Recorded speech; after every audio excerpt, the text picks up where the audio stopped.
Ես կարծում եմ Կտրիչ Ներսյանը մի քանի անգամ իր գլխում, գուցե նաև թղթի վրա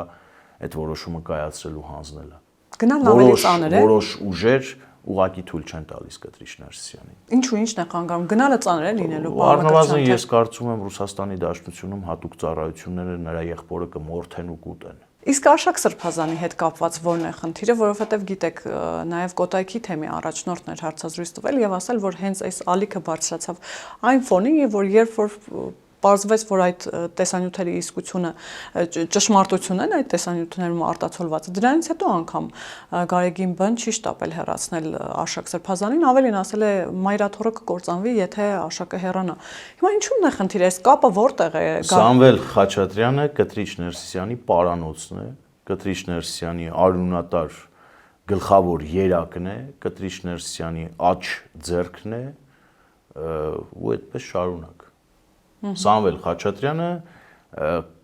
կոմպրոմատային արքա է Մայրաթոր Սուրբ Էջմիածնում, Սամվել Խաչատրյանը հայտնի է կոմպրոմատներով եկեղեցականների վրա ազդելու իր ունակությամբ, մնացած իր հմտություններին թույլ տվեք կոռեկտությունից ելնելով չանդրադառնալ։